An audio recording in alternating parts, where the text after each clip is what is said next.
Hello, Miss Marilyn. How are you this morning? I'm well. How are you? That was such an interesting session. Yeah, Uh, she is boy, such a delightful person. yeah, Um, and very real. yeah, and somebody emailed me afterwards, and that it's somebody I know because she was a speaker for both my summits, and she said, "Wow, you actually got her to do that exclusive interview with you. That was so amazing." And I'm thinking, these these people, they're just like ordinary people, they're just like us. And she's got a message that really means a lot to her, and so taking advantage of that opportunity. Yeah, Just this is just like a kind of a research question. Since I have you here, I'll ask you. sure. um, there was a lot of positive feedback about that. People really seem to enjoy it. So I'm wondering if doing regular interviews with authors, like once a month Hmm. or something like that, do you think that's something that people would look forward to and be interested in? I think when people are, anything pertaining to their dogs, if it's going to help them, you know, communicate better, is Yeah, is bound to be a hit. yeah. Um, One of the challenges I find with interviews and seminars and summits and things is just that sometimes the focus, especially if people are asking questions about their individual situations, of course, things apply across the board, but it can go down the garden trail a little bit. Mhm. And so, topically, when there's a specific, I mean, I've loved this group we have because everybody's dealing with dogs that have been labeled reactive and, or, anxious, or they pull or they lunge, and you think, I get that. So, I think if there's a way to tap into, I don't know, just a way for people to be attending something where the others are of a similar mind. Maybe it doesn't matter. um Maybe it's not well, important. the only way to do that, I think, is on the front end, unless it's a paid thing. But like on the front end, where you're clear about the topic. So Yeah. that topic was, she chose that title on that topic. She said that's what she wanted, and the focus was on dog emotions. And that's kind of a broad topic, so It there are is. lots of applications Right. to it, and people apply it. But I find that even though people are asking about their own specific situation, that a lot of times that there is, it is meaningful for everybody. I mean, you can take um, what you want from it. You're only going to take a few nuggets anyway. I mean, none of us really Yeah, can recall an entire hour and 15 minutes of what someone says, but you naturally will take the things that do resonate with you, yeah, especially if there's something you go, oh my goodness, that's exactly what we're dealing on. That's what you take. And I don't think that's a jip. I don't think it's a waste of our time. It's how we learn. And she was so transparent. I love the way she addressed, and thank you for sharing my question. I wasn't sure if you wanted them throughout or at the end, so I tossed oh it yeah, in. yeah, yeah, I yeah. love the way she just said, yeah, it's a great question. I don't know. I mean, because we don't know. She was very honest. And, So you know, that's the perspective of a scientist, because they know that there's a lot they don't know, and if they don't know the answer, they're going to tell you. They're not going yeah, to make it up. yeah, Whereas some, like in some areas, people who really don't know the answer make it up. yeah, yeah. So Especially now with the internet. I know, I know. Mhm. Uh, so yeah, I thought, because there are so many new books out now, and most of the ones that I have seen are addressing this evolution in the industry, where we're moving away from coercion and compliance, and Yeah, more toward choice and partnership. agency. Yeah. Yeah, agency, exactly. Yeah, Okay. it's such a huge thing. I've had wonderful conversations recently with people who ask about my dog and my daughter's dog, and I tell them about you and your work, and what a help it's been. And I say, there's a new wave there's this new wave of Mhm. working with dogs, Mhm. and it does not involve dominating and having to be the alpha and all this stuff. And it's really interesting. People with all different approaches say, "Oh, really?" And you never know whose heart you're reaching at any moment, because we're receptive at, all different levels. But I think it's important. It's a kind of purifying of the atmosphere, because now and then, now that I'm attuned to this kind of work, when someone will say, "Well, you know what you can do to keep your dog from barking? Just carry a spray bottle of water and that'll work. My kid did it and it worked for him." And I think, flying low over the city, they don't get it. That Yeah. that's a coercion technique. And what happens if you don't have your bottle of water? That's Anyway, right. but the That's, respect yeah. part is Um, so good. Yeah, So people are ready when they're ready. And if they have been really immersed in the old traditions and just, I mean, and it's a belief that's really rooted, and Yeah. they've never considered anything else. They just assume that that's true. Like the sun will come up tomorrow morning. We just assume it's true. But those old beliefs are changing now because we're learning more. And Yeah. science is going into it, and because there's such a clash between the old and the new, or the current, Yeah. the updated, the dogs are in the middle. And that's one of the reasons. I know one of the ethologists that I listen to a lot, and I actually went through her training program. uh, she says that the reason that there is such an explosion of dogs with anxiety and reactivity and behavior problems, which was not true decades and decades ago, and it's not true in other countries where dogs have a lot more freedom, like the street dogs. Street dogs. I just was reading about street Yeah. dogs, and Uh-huh. my niece out in Oregon, she and her boyfriend have a little street dog rescue, and I thought of them when I heard this. I was like, oh, Yeah. they're savvy. They know stuff. They're cool. They're not boxed in. They're not, and that's what she says, is the dogs that are experiencing this anxiety, it's because they feel trapped. And it's like they've been taken out of their natural environment, and all of their natural tendencies to express themselves have been restricted. So Yeah. that, you can't dig, you can't bark, you can't sniff, you can't, like all of these. And things.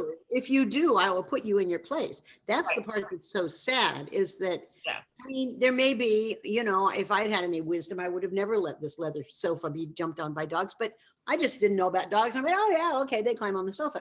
But you have to, so it might have been a good idea to train them. This isn't where you play. It's not where you lie around. On the other hand, I love having them cuddle with me here. But if you know what you don't want them to do, there's a way to communicate that, as you've been teaching us, Yeah. that is forced. You can communicate it by telling them what you want them to do instead. Yeah. Well, I do think that this Caesar, the one no one will say his name, but the impact of his ferocity in the minds of dog owners is much of what folks like you are needing to work through in our ether. Because there's this, well, look, he's so wonderful, and I'd like my dogs to behave the way those dogs. He's a TV personality. He's a marketer. He's a salesman. Yeah. He doesn't know shit from Shinola when it comes to dogs. Exactly. Yeah. And he's got this, he landed on this theme, and it worked. And he got this group of followers who swear by him, but positive dog trainers. I mean, you say his name and it's like, they're very cautious. None of them will say the name. They'll say, well, there is a popular sort of celebrity. They tiptoe all around, and I get it. I mean, professionally, you don't want to be the person that's putting down another professional. Right. But I think that watching the fear in those animals when he works with them. It's just terrifying. So the classic thing for me, and just kind of wrap it up with this, is there was a video, and it's kind of it's an old one, but it's very sad. He's working with a resource guarding dog. It's a yellow lab, and labs are so people oriented. They're so friendly, but this dog was a resource guarder. She guarded her family. And he kept using force and coercion to get her to back off. Eventually she bit him. And anybody who's watching that is going, yes, finally. Wake up. And his comment, which is so classic, which just tells you everything you need to know about him, is he said, whoa, I didn't see that coming. Well, there you go. There you go. Right. Wow. So, okay. So what I have I have a technique that I want to talk to you about today. But before that, do you have any questions about Noelle? Anything that's going on that you wanted to ask about? I'm a little bit I don't know if I'm puzzled or if I'm just wondering, but this being quiet, which I kind of like, and just clicking, and she'll trot in. She'll be barking at the window or going nuts at the door, and I just click and she trots in, and I walk over to get the treats. I don't have them instantly. There's no anxious push, which is nice, because I'll say it was a promise. I remind myself of that. Get the treat. Little Mishka comes in. He gets one too. It's hard for me not to think, oh, I'm making this about treats instead of about her learning how to regulate herself. And I've got this little bee in my bonnet about that. And I like the fact that all I have to do is practically, hold the clicker and she runs over, because it's like, oh, clicker is a promise of a treat. I want a treat. But it doesn't really feel like backsliding, because she is stopping the barking sooner. Mm-hmm. But it's just hard for me. You know me, I always want to know what's next. It's just hard for me to see how doing this click, and then I'll say to her, you stopped really quickly. Thank you. That was cool. And give her the treat. I guess I'm just impatient, and I want to know, how's she going to figure out how to do this? You can phase out the clicker. The click is a way, and again, you can use any kind of marker you want. It's just that a clicker is just convenient. Gets attention. What you're marking, you can mark anything you want, but what we're marking here is the behavior that predicts the barking. So what we're doing, if you think of this episode of her barking at things going on outside, it's almost like a big scale or a big curve. It starts with something, it escalates, reaches a peak, and then diminishes. Right. What we're doing with the click is getting her while she's still under threshold, while she's at the point of making a decision. Which way am I going to go with this? Am I going to escalate the way I have in the past and get all frantic? Or am I going to look at that and then go over to mom and check in with her? Right now, you're reinforcing it by giving her a treat. This is just a stage in the process. Everything is a stage along the path. There's always someplace else to go. That's the great thing about positive training, is that there's always something else to do. There's always something else you can do. You can always scale it. So what you're doing now is developing the habit of looking, checking it, and then making a decision to go to you. That's what you're building, that habit through repetition and repetition. Oh, it's often hard for me to catch her before she starts the barking. I mean, sometimes there's no you warning. mark her for looking. So I click anyway. And if you mark her for looking, and the result of that is that she changes course. Right. Decides not to continue escalating. I have noticed that just yesterday, she was doing this. not a full blown growl, but a revving up the motor thing. And I thought, okay, do I click so she knows I'm praising that? Or I decided not to click each time. She'd go, and I'd say, something's on your mind, eh? What you gonna do about that? And then she would quiet down. So maybe that's her making a decision. And I'm just asking the question. Yeah, That's pretty yeah, interesting. she's making, what we're teaching her to do is make the decision, because you can't be there. Like you said, you can't be there all the time, every single time she sees something. I mean, that's impossible.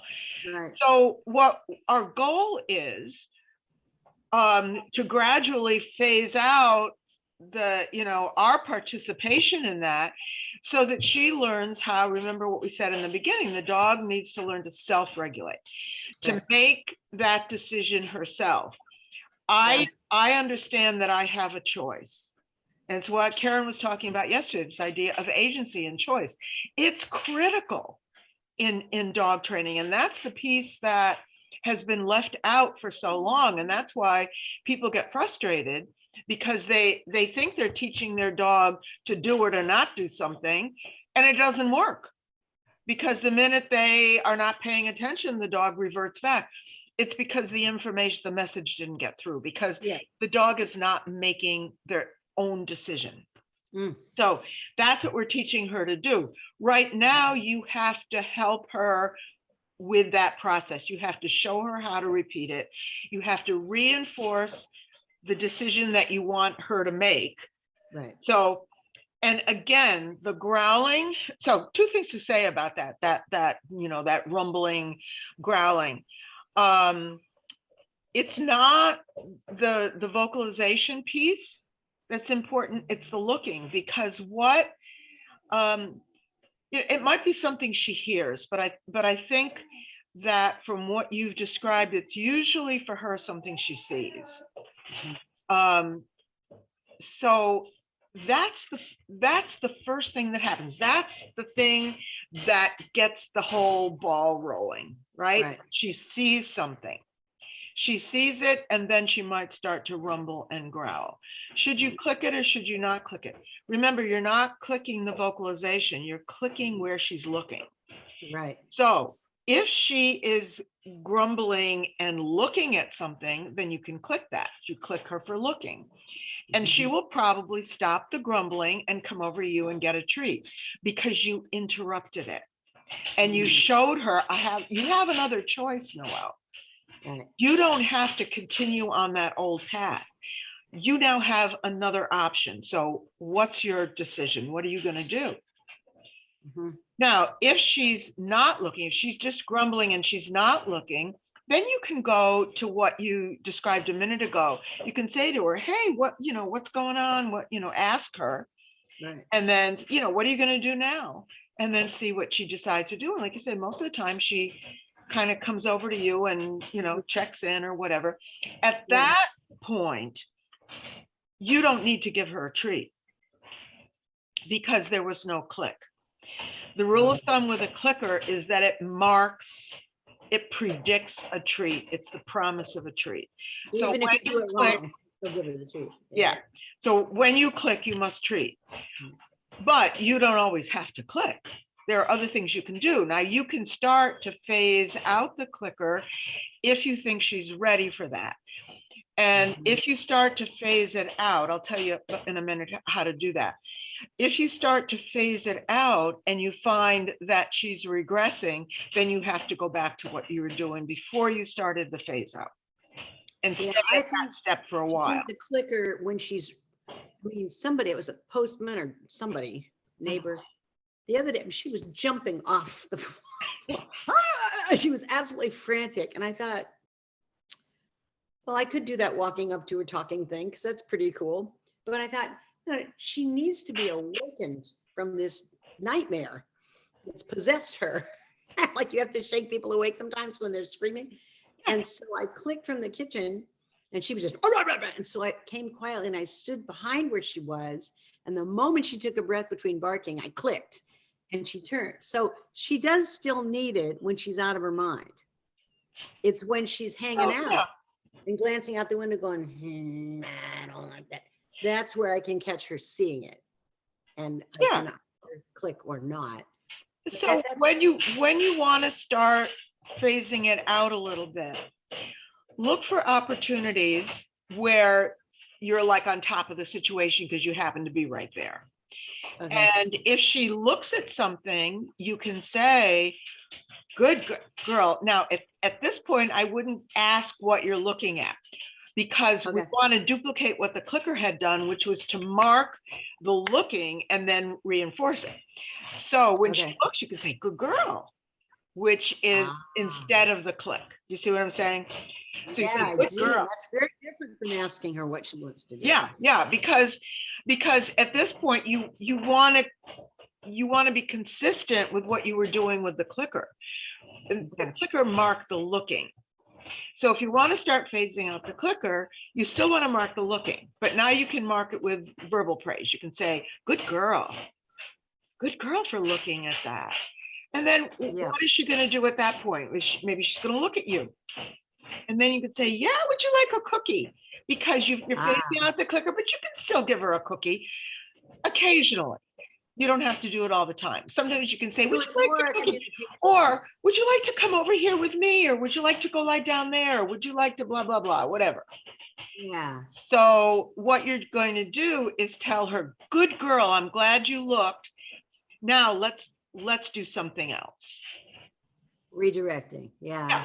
That, I do think she recognizes it from when I used to do those 5 A's, going through those steps when they were still kind of, And they all blend in after a while. they do. It Yeah. becomes a natural thing instead of first thing I do is. But I think that my tone changes, my posture changes, something shifts when I say, so what would you like to do?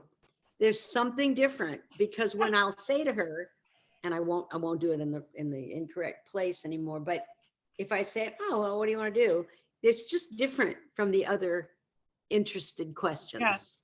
Yeah. Out there. Who can There's see? no stress. Ah. There's no anxiety. There's no like, stop that working. And it's also not quizzical when you say, oh, what's going on? What's going on out there? Oh, yeah, that's the UPS guy again. That And increases excitement. it's all kind of perky. And then when you go, so what do you think? The tone comes into the chest instead of the head. Yeah. That's really interesting. Yeah. Yeah. And you're giving her a choice. Yeah. Make a decision. Choose. And again, it's always the dog has to have the confidence to make her own decisions about what's going to feel good for her. Dogs will always they will always choose to do what's in their own best interests. And unless they're so far over threshold that they can't figure it out. So while the dog is under threshold, we want to show her, you don't have to get all excited about that. And the fact that you're so nonchalant and casual about it really supports that. It helps her see that you don't have to get, all frantic about that. So what do you want to do instead? What feels better, feels better. What feels better? Right. That's good. Yeah, that's really good. Yeah. That's all there is. Cool. All right, thank you. That's a good explanation. Okay. And I'll kind of listen about, whether it's time to, I don't even mind the clicker. I usually sort of have it attached to myself, and then I don't worry about where the treats are, because I realize now I don't have to be, you don't have to make a promise and deliver instantly, because the dogs will remind you. Remember you clicked. I mean, they're not dumb. Oh yeah. Yeah. Yep. Yeah. So you can start to think about phasing it out, and you can go very gradually. And if you try and it didn't work out the way you wanted it to, then just take a step back. It's 2 steps forward, 1 step back. It's just the normal way it goes. Well, the beauty of the clicker, of course, is that it doesn't have any emotion. Right. And I think that's a benefit to the dog. I think it's a real gift. Yeah. Just the facts, ma'am. Just the facts. That's a really good point too, that when you start to praise her verbally, you want to make sure that your emotion is very level, that it's not just saying, oh, what a good girl, just like, it reminds me a little bit of the film about the little pig. What was the name of that pig? And there were two films about the Scottish guy, and the pig. Yeah. And he was He was so matter of fact. the farmer was just this low key, was he Uh-huh. Scottish? Yeah, Yeah. that'll do. Good. Just not That'll do anything big, yeah. flashy about it. And it was delightful. I know, and I know, I love that movie. And Babe, the it's called border Babe. collies were like intense, but that's border collies. That's what they are, you know, and it's so interesting because they do herd with their eyes. And, you know, border collies stare, they just stare the sheep. Yes. And the sheep go, yes. all right. Not messing with you. It's Yeah, fascinating. yeah, yeah. Good. So, okay, so the next little technique that I want you to think about is part of the whole area called cooperative care. And cooperative care usually refers to any kind, you know, in the field of husbandry, which means any kind of care that we're giving, whether it's physical, usually it's some kind of physical care. And if you can imagine, if you've ever seen like videos of how they do veterinary care for these huge ocean mammals or these wild zoo animals or whatever, they train the killer whales to come up on the platform and just lie there and open their mouths so they can have their teeth checked. Yeah. I mean, they just teach them to do it. So that's the kind of thing.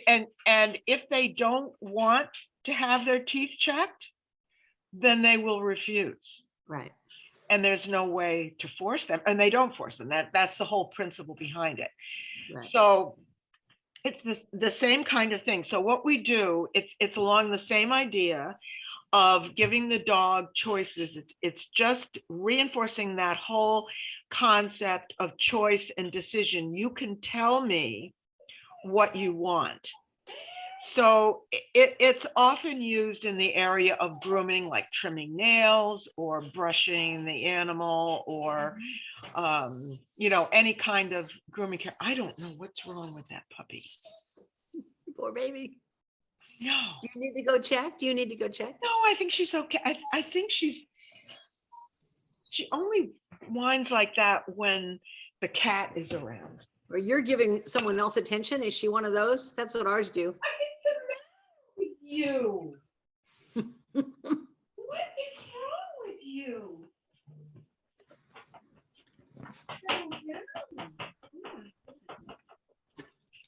Oh, goodness sakes.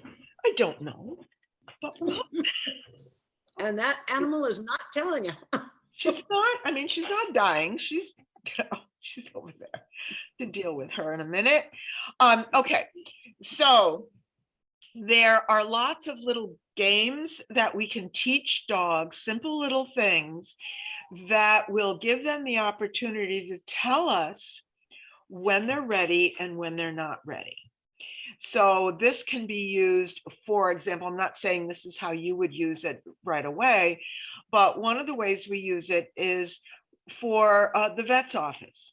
So instead of having the animal restrained by a couple of technicians in order to get an injection, the animal does its little, and I'm going to show you, it's called a chin rest, and I'll show you in a minute. You may have even heard of it. The dog will rest its chin on something when it's ready. And if the dog is not ready, the dog will take its chin away. Huh. So it's a way to teach them that they have a choice, that they can control the things that are done to them. You know, did you ever, like they do this sometimes in physical therapy, sometimes for a chiropractor, that TENS stuff where they attach little electric things to you and you get this little electric current. It's supposed to stimulate muscles. Oh, wow. But yeah, and it feels like if it's turned up too high, it can be painful. Sure. But you have control over it because you let the technician know, yeah, that feels comfortable, that feels okay, you can leave it there. If you want them to turn it up or turn it down, you just ask. You've got complete control, so it's not scary. So imagine if you didn't have control. and somebody just grabbed you, restrained you, held you down and put these things, and you felt that shock, that would be terrifying because you wouldn't know how long it would last. And that's another thing, you know how long it's going to last. Maybe might be 10 minutes. And you know what it's for, and you know all about it. Yeah. So it's that kind of thing with cooperative care for dogs. Instead of restraining them, we're showing them, you're going to give me permission to do this. If you don't give me permission, I won't do it. So it starts with the chin rest. And basically all it is you teach the dog to rest her chin on, you can start with the palm of your hand. Start with that. She can just offer. So it's not, she just comes and rests her chin on the palm of your hand. I could see her instantly putting her paw on there, though. I mean, how do you help? You start with just, and I'll show you in a minute. You don't have to start with your hand. You can start with something else, and I'm going to show you a video with your chair in a second. Yeah. But if the dog is here, instead of offering your hand here, where she could easily put a paw on it, you just bring your hand right under the chin. Oh, okay, and then you treat her for. Put your hand under the chin and then treat her. So that you're starting at that classical conditioning where you're just associating that action with getting a treat. Touch the chin, give a treat. Touch the chin, give a treat. That's just the introduction to it. So, but you don't have to start with your hand. So let me find this. Open up that. Okay, now come back. All right.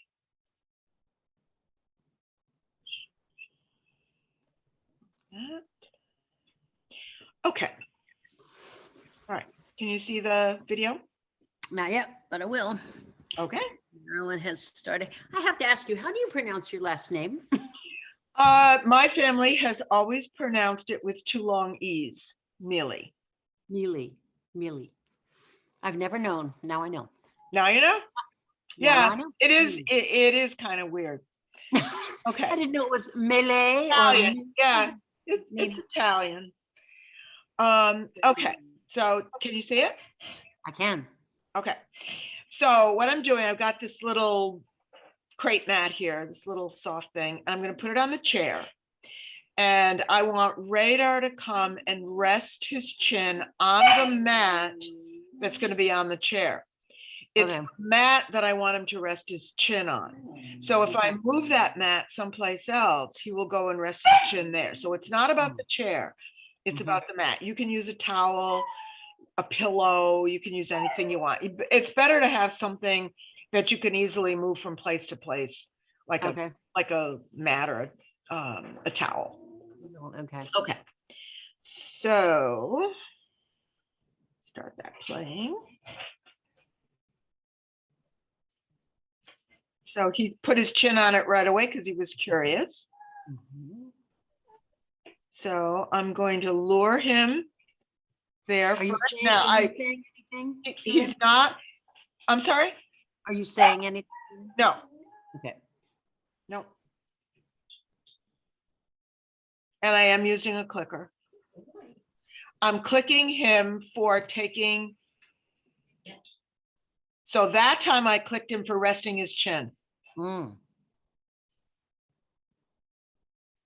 does the click always have to be for that particular thing? You can set the criteria. So he just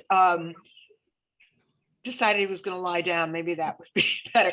So then I backed up because he got confused. I backed up, and so now he's resting his chin on there, and my hand with the treat is the cue.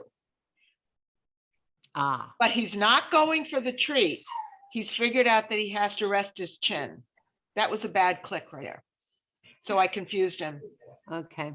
So timing is everything. Yeah, it was a bad click because I clicked him before he actually had his chin. So I had to go back and start over. But you had to give him a treat anyway because he heard the click. Yeah. Yeah, that wasn't his fault. That was mine. And what do you call this? Once he knows how to do this, what do you call that? This is a chin rest. Chin rest. It's just a chin rest. Now there's no verbal for it right away. So now he's getting frustrated, so he's barking at me. That's what he does. He's jumping on. All right, so I went a little too far. So if that happens, Yeah. so I just lured him over there to just like end it on a positive and give. Yeah. And then you were done. Yeah. And Yeah. then we're done. Yeah. So hopefully. He's so cute. So go over the steps again for you. This thing is. Yes. So you don't have to use a chair, but for the size of Noelle, it's probably a convenience. You want something that's comfortable for her to just put her chin on. So a chair might work. And then pick a towel, something that you're going to use consistently for this exercise. Okay. And use the same one, no matter where we do the exercise. Use the same one. So I put the mat on the chair and he was curious. So he went over and he rested his chin. That was just kind of a random thing that he did. I didn't know he was going to do that. So the next thing is I'm going to get my treats, and I've got my clicker. And in the beginning, he comes right toward the food. And I'm reinforcing him for leaning over. Right now, I'm not concerned about his chin on the mat at this point. I want him to just put his head on there. But now he offered that on his own. So now I'm going to start clicking that. So if I were to hold the treat for Noelle, and she knows when I'm still holding it and I haven't given her a nod or a yes, she knows to wait. But if I'm holding it and her chin isn't on the mat yet, I just wait till she puts her chin down, and when it's down, then I click and treat. In the beginning, you're just going to, so back here, in the beginning, I'm just reinforcing him for moving toward my hand with the food in it. Okay. As long as he moves his hand. So now he's actually in that position that I want to reinforce later. He's got his head over. His chin isn't resting on there because he's going for the food. And as soon as he brings his head close to my hand, I'm just going to release the food on the mat and let him take it. And when does the click happen? Ideally, right when his chin hits the mat? Right now, at the beginning, I'm reinforcing him I'm clicking when he reaches for the food, because that's the behavior I want. So did you hear that? Yes. So I clicked him for reaching for the food. Now the timing of that click is going to change a little bit when I realize that he's offering. He couldn't reach it. Oh. And is the clicker, which hand, is the clicker in your treat hand? No. Or your other hand? The clicker is over here. It's that little red thing in my hand. It's in the hand where the treat is. It's in the opposite hand that I don't need to deliver treats. Yeah. Right. That makes sense. All right. That's cool. So that time he actually did rest his chin. He didn't reach for the food. So this time, so I did a little luring there. He says, no, I want all the treats in that bowl. So he touched the mat with his chin that time. So I clicked and that was enough. Yeah. So, and then he went ahead and offered the chin rest on his own. So he's doing that on his own. He progressed quickly with this, which is handy for the video, but don't expect Noelle to progress that quickly. I may have done some prep work with him before this. Honestly, I don't remember because this was a while ago. Yeah. So how does this then, you keep doing this, and then if you're at the vet or you're getting the nails trimmed or whatever it is, out comes that same towel, and the expectation is that they're going to say yes to it? Yeah, there's a lot of preparation. This is really just the first step. We're just kind of introducing it. The end goal is pretty much what you described, and it doesn't even have to be at the vet. It can be for anything. If you want, if you want her to just relax and calm down, you can put that towel on your lap and have her come and rest her chin, and you can just pet her. And if she's had enough of that, then she'll just walk away. So she's learning, I can come and get some support, some soothing, some calmness, Yeah. some reinforcement. If I rest my chin, then that's what happens. And I am allowing. So what we do eventually is, once we have that chin rest, then we start to add on different care procedures. We might pick up a paw and just like touch some nails. We might touch the end of the nail with the nail clipper without actually clipping a nail. We might tap on it a little bit and put the paw down.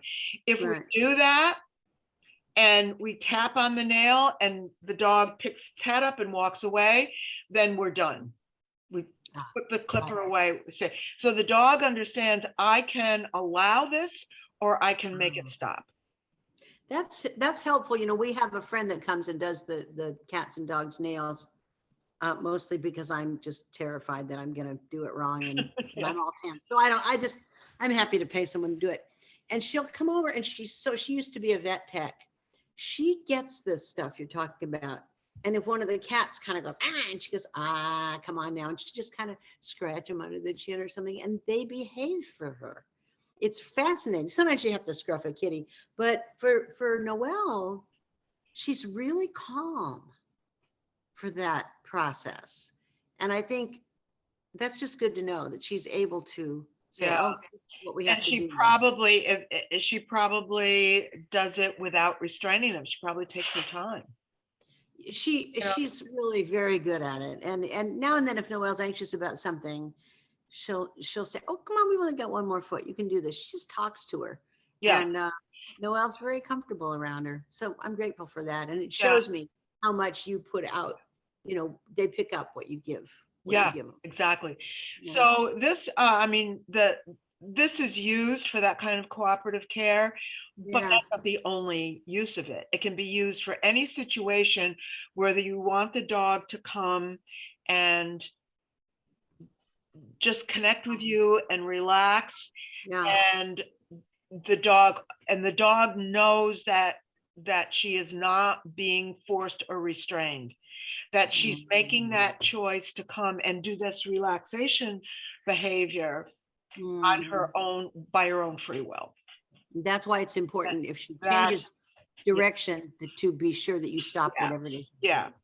So there are, and it's just like any new behavior that's introduced, you wonder, how am I going to use that? What's this for? That kind of thing. I mean, but as you start to practice it and observe how the dog is responding to it, I think you're going to see that it does have a lot of uses. For so many of the things that we've done to interrupt her behavior, this is another option.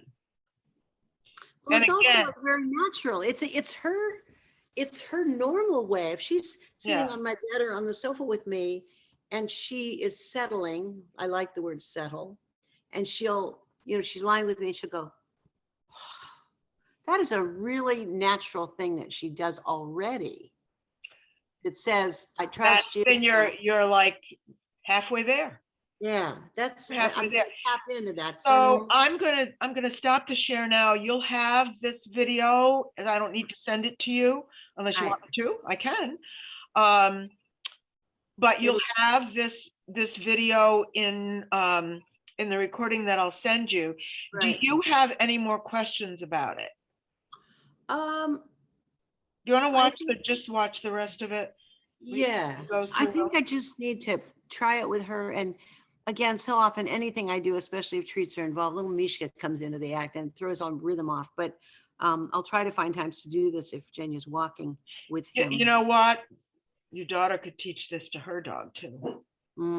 It's really easy to teach. See, now this is very important that he got confused.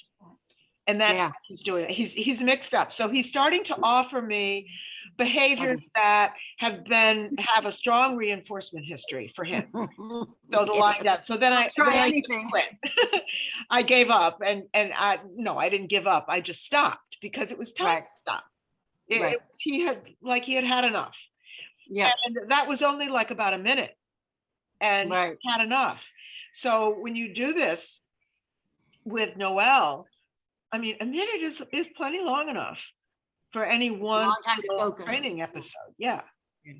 And again, the dog can rest her chin on anything. The palm of your hand is handy because it's always there. You can always use it. Yeah. So it's a nice thing to teach. It is. But having that that item, the towel, makes it portable. Means Yeah. that you can ask her to do that anywhere, like a situation when maybe you don't, using the palm of your hand isn't practical. Mhm. Yeah, it's nice. I Yeah. could see a little cushion, a little not too thick kind of cushion that you could just Yeah. take with you. Yeah. Putting her chin there. That's nice. I'll do that. Something. Yeah. Fun. Yeah. Yeah. Whatever you pick, just stick with it. Sure. Sure. Okay. Great. Oh All yeah. right. Enjoy Great. the rest of your day. Have a wonderful. Oh, we're going to meet again, aren't we? I think Or is we this the are. I don't second have one? my Yeah, I phone in think we're front going of to me. meet again. Another, yeah, this was my first one for December because I didn't Okay. sign up early enough. Yeah, I think, I don't remember All what right. day, but we Okay. will meet again. I think And it's then after you're going, Christmas. So oh, yeah, you enjoy. too. Have a And wonderful we holiday. have another group one in January we're going to I'm going to redo. do another group at the beginning of January just to give you like a view A window. of what the next level would be, which would be maintenance. Mm, Because my vision for this program, now that I've walked through it with you all, Yeah. is that it will be the next offer of it was going to be 6 months. And then Wow. after that, it's going to be a 1-year program. Oh, Yeah. wow, that's some commitment. Yeah, well, but there will be different levels through it. Of course. Because in the past, the clients that have stayed with me for a year or more have been the most successful. And when they come to these obstacles that they didn't foresee, Mhm. they have a resource and they can Yeah. get past them rather than just getting stuck and giving up and saying, oh, the training didn't work. Well, it's You the know, it's like, accountability. would you send your kid to school for a month and say, okay, we're done? You know everything you need to know for the rest of your life. Finished. So yeah. So I Yeah. mean, learning is a lifelong thing. Yeah. And there's a lot of fine tuning, there's a lot of fine points, there's a lot of things that come up that we don't always foresee, and to have a resource. So it's more like in the beginning, there's a lot of intensive coaching, but Right. as it progresses, it's more like a mentorship. Right. So, and I know from the people that I've worked with for a long time, they have the most value, and they're the ones that will get back in touch with me years later and say, hey, this happened, what do you think? Yeah. And there's always that ongoing relationship. Whereas the people that I worked with for just a short period of time may not feel that they can do that. Yeah, it's So true. so there's a lot of value to that. And Great. that's my vision Yeah, going forward. I think it's a good one. Oh, Well, yeah. Marilyn, thank you so much. I'm so grateful, and I hope you have a fine, gentle Christmas holiday, and we will see you at our next meeting. Yep. And then again in January with the group. Thanks so much. Okay. Enjoy your day. See you Take soon. care. Bye-bye. Bye-bye.